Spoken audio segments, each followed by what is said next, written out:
Episode of the R&R Mama Show. I'm your host, Andrea Fallon, midwife, child health nurse, NDC practitioner, and mum of two little girls. And today I'm going to talk to you about or some tips, hacks to manage sleep when you're adding another little one to the mix. So when you're adding another little one to your family, whether you're going from 1 to 2 kids or 2 to 3, how do we manage sleep? It's quite overwhelming, very overwhelming actually. And lots of mums say that to me, that they do feel a bit stressed, a bit worried about how they're going to manage with another little one, how they're going to manage their day, their night, and also feeling quite guilty and worried about their older child or children and how they're going to cope. Particularly, I think going from 1 to 2 kids, it's that unknown because you haven't, had another one before. And so it's just that unknown of how we're going to manage this, and feeling a little bit bad for the older child. And are they going to feel left out? What am I going to do when I'm feeding or trying to put the new baby to sleep? And what's the older child going to do? So we're going to dive into that today. And I'm really looking forward to sharing these hacks with you. They're ones that mostly actually I've used myself when I had my second baby, but also what I've learned through my training, some ideas about, and through my experience of working with families, what seems to work well. So definitely let me know in the comments if you've got any questions. I'd love to hear them, or just say hello if you're here. It's nice to see people, when I'm on live. Okay, cool. So let's get started. So the first thing that I want to say is we need to treat our babies as individuals when it comes to sleep. And I know it sounds so obvious, but they have individual sleep needs, and it's really important to keep this in mind. So we know with babies, for example, that 4 months to 12-month-olds, their sleep needs is a huge variation. Anywhere between 10 hours to 18 hours in a 24-hour period is considered a normal amount of sleep for them to take. And for older children, obviously that gets less. So aside from the age difference, that, if you've got, say, a 2.5-year-old and then you're having another baby, that there's going to be differences in sleep needs, that the new baby's going to need a lot more sleep. But we also know that, there's those individual variations, and you might have a toddler. In my case, I had a preschooler who was low sleep needs, and then you might have a new baby who's high sleep needs. And so we just need to start off by recognizing that they're going to be very different potentially in how much sleep they need. And so leading into my second point is that we don't want to try and match up their schedules, their timings too much, because if we spend our time trying to line up naps so that we can have a rest, that's going to end up feeling really like full on, really like a lot of clock watching. It's going to ramp up our anxiety. It's not really a great approach to take. So definitely, try and get away from the idea that you're going to be trying to match up naps to get your rest in. So, just understanding that we need to kind of work out what our baby needs, what our toddler or older child needs, and just go from there with, what the sleep needs seem to be. And even if you have an older child, say, like a 5-year-old, they're not napping anymore, they're still going to have their individual sleep needs. It's just a smaller window of variation. So it's not like a massive variation in how much sleep they need at that age, but there still is individual variation. And so if they're on the higher sleep needs, for example, like my daughter, one of her friends at 5 was going to bed at 6:30 every night, whereas my daughter was pushing 8:30. Same age, just different sleep needs. Like I said, my daughter's always been low sleep needs. So, you can't expect and anticipate that you're going to be able to line up the bedtime, for example, for all of your kids. If you've got, say, an older one who's quite low sleep needs, a toddler, and then a baby as well. So we just need to keep that in mind, that we don't want to be trying too much to line up schedules. Having said that, what I would suggest is that you try and line up one timing for the day. So whether that's you try and get all of your little ones up at the same time every day, so that if you find that works for you. For example, if you've got to go and return to paid work, and you've got to go, be up at a certain time to get everyone off to daycare, school, and what have you, you might find that the easiest thing for you is going to be to line up their wake up time. And then you go from there, in terms of like when people, one's going to take a nap, another one's going to take a nap, when they're going to go to bed, that kind of thing. More commonly, what I find people choose to do is to line up their bedtime. So if you line up the bedtime, that just means that you're going to need to allow their individual sleep needs to dictate the other parts of the day. You might get lucky. You might have two kids that go to bed at the same time and wake up at the same time, and then there's just individual variation with the nap. That would be ideal. But it might not happen that way. So if you just go with, say, for example, lining up the bedtime because you find it easier, because it means you can set up, get the little one, the youngest one, to sleep, your partner can get the older one to sleep, and you're both out of the room, like it doesn't take too long, you're out of the room, and then you've got that time together. Maybe that's something you really value. So you can see that there's no one way. There's never one way to do anything when it comes to little one's sleep. It's got to be down to what works for your family and what works for your baby and kids as an individual, what works for you. So lining up one thing would be my second hack. The third thing would be baby wearing.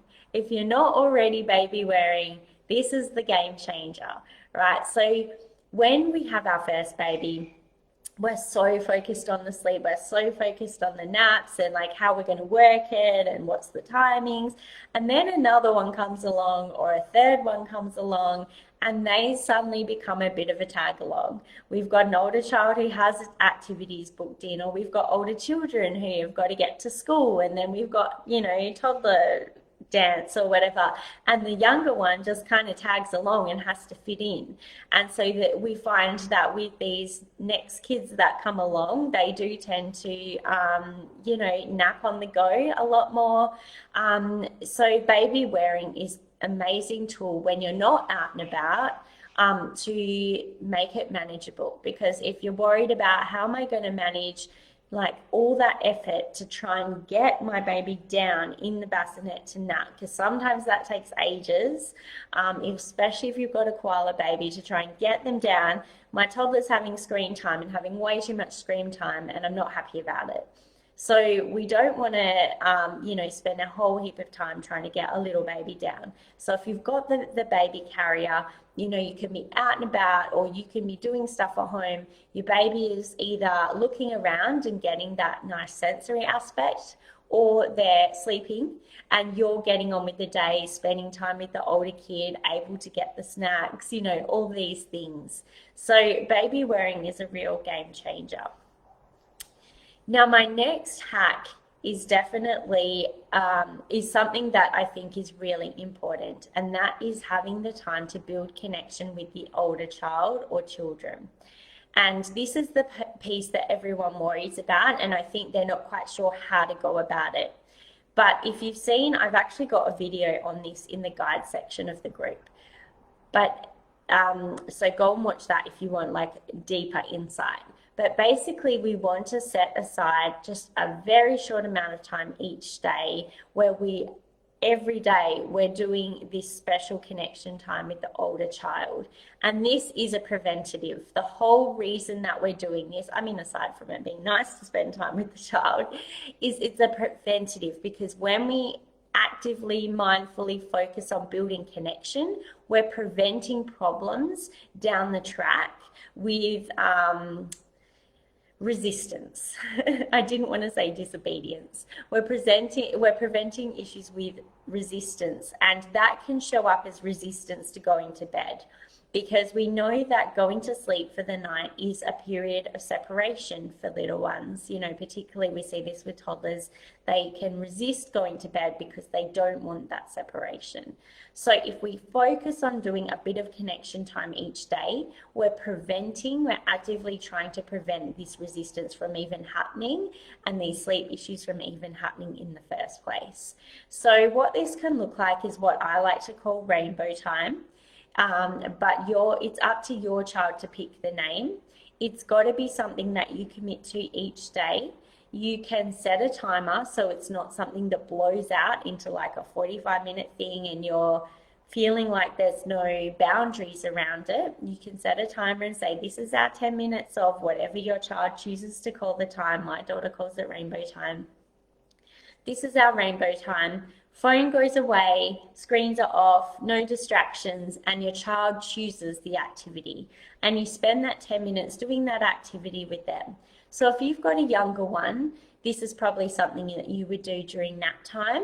If you've got a little one that's like a real chronic cat napper and very unpredictable with naps, then you might need to wait until you've got like a partner or someone who's home that can help you with this.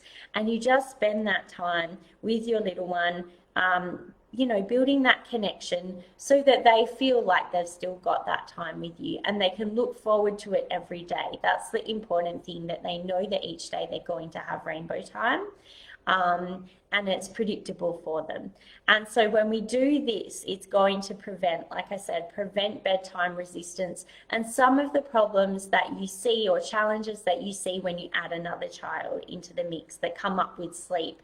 That your little one the older one starts to resist the sleep, starts to, you know, resist bedtime, or wakes up in the middle of the night and comes to look for you because they want that connection. So we're trying to prevent those things from coming up. And I mean, I've got quite a few more tricks around this, but I will just share one more for today.